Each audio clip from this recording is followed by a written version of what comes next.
Assalamualaikum warahmatullahi wabarakatuh. Selamat siang kepada Bapak dan Ibu dosen yang saya hormati. Perkenalkan, nama saya Muhammad Rivaldo Putra, mahasiswa Fakultas Hukum Universitas Kristen Maranatha angkatan 2015. Pada kesempatan hari ini, saya akan mempresentasikan terkait tugas akhir saya yang berjudul Tinjauan Yuridis Perlindungan Hukum bagi Narasumber Berita Online atas modus clickbait dan pertanggungjawaban platform online atas informasi menyesatkan atau hoax dikaitkan dengan Undang-Undang Nomor 19 Tahun 2016 atas perubahan Undang-Undang Nomor 11 Tahun 2008 tentang informasi dan transaksi elektronik.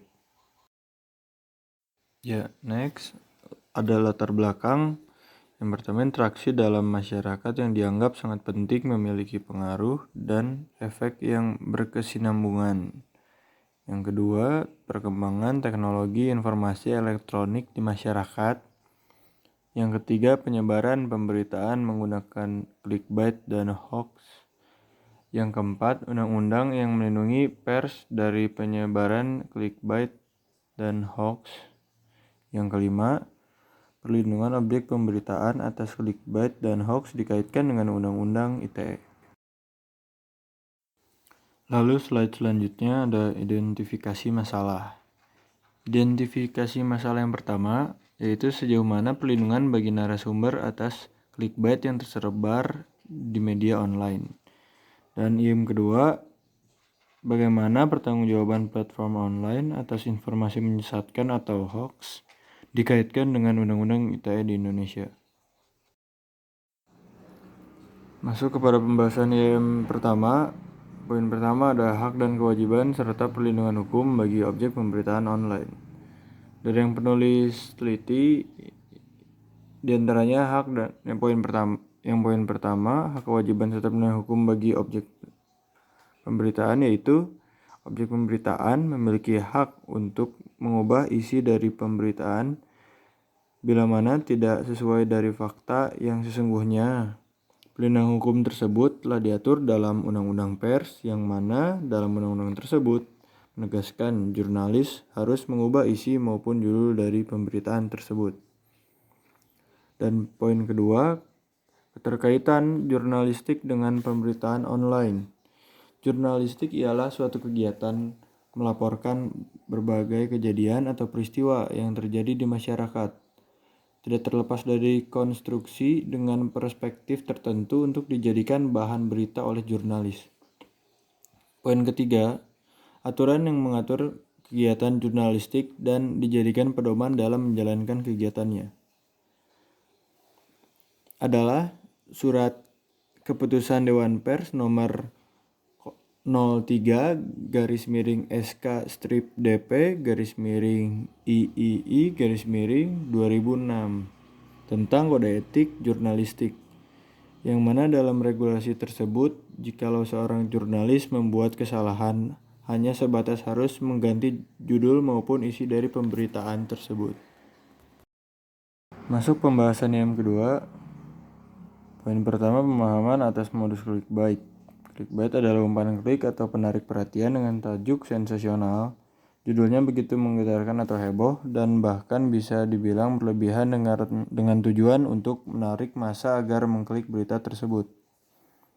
Poin kedua, analisis perlindungan hukum bagi objek pemberitaan online atas modus clickbait. Menurut penelitian yang penulis lakukan, clickbait dapat dikategorikan layaknya hoax bila mana clickbait tersebut menimbulkan pro dan kontra antara masyarakat yang membaca. Sejauh ini baru ada RUU Kitab Undang-Undang Hukum Pidana pasal 228 yang mana menjadi upaya dari pemerintah sendiri untuk perlindungan hukum bagi objek pemberitaan online, yang mana tertera pada ayat 1 dan 2-nya. Dan poin ketiga, ada pertanggungjawaban platform online atas informasi menyesatkan atau hoax dikaitkan dengan Undang-Undang Nomor 19 Tahun 2016 atas perubahan Undang-Undang Nomor 11 Tahun 2008 tentang informasi transaksi elektronik.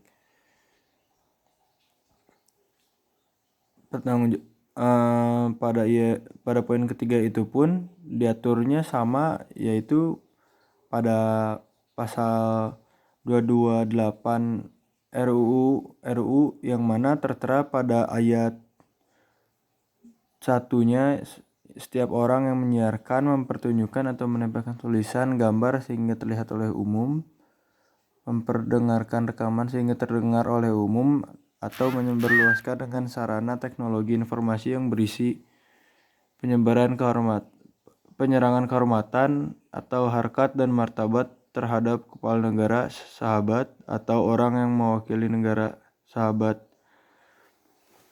di Negara Kesatuan Republik Indonesia, dengan maksud agar isi penyerangan kehormatan atau harkat dan martabat diketahui umum, dipidana dengan pidana penjara paling lama 3 tahun atau pidana denda paling banyak kategori 4.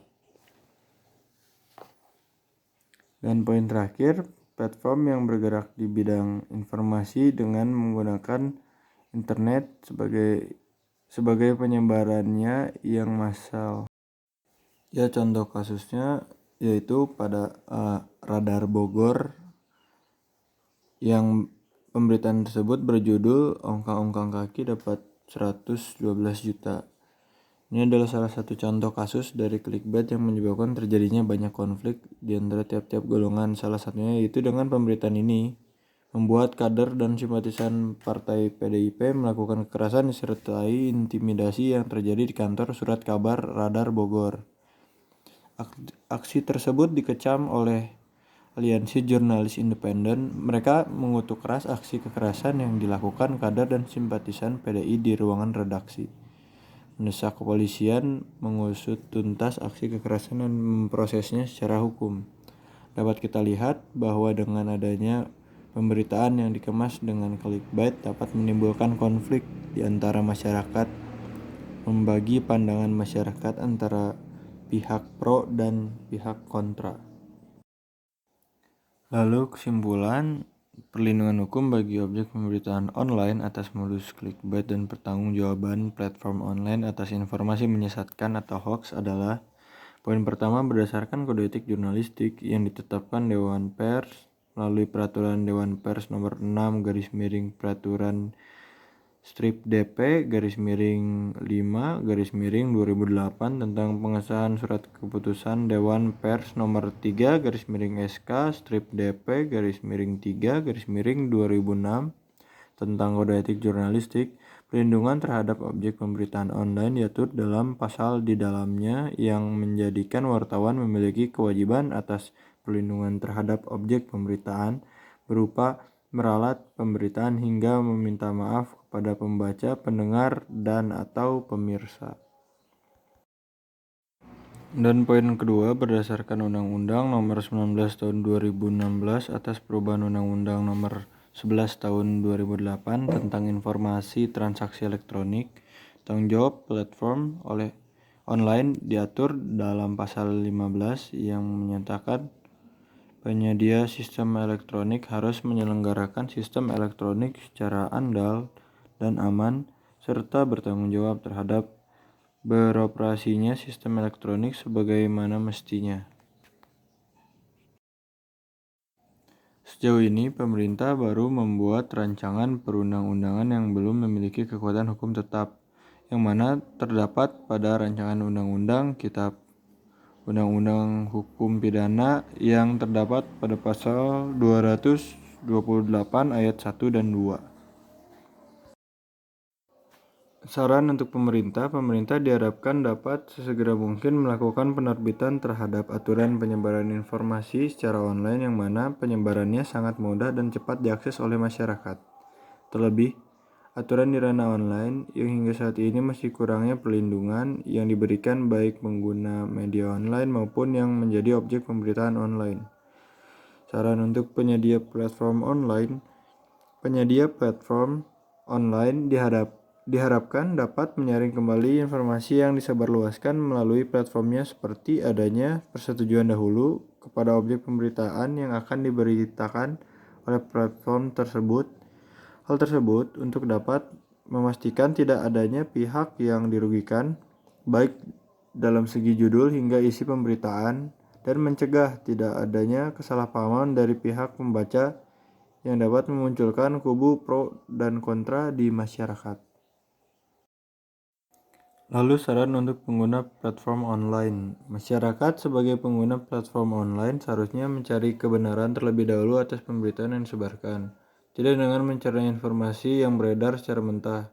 Pembaca yang baik adalah pembaca yang mencari kebenaran informasi yang mereka dapatkan dengan mencari tahu tidak hanya dari satu sumber. Terima kasih atas perhatiannya. Assalamualaikum warahmatullahi wabarakatuh.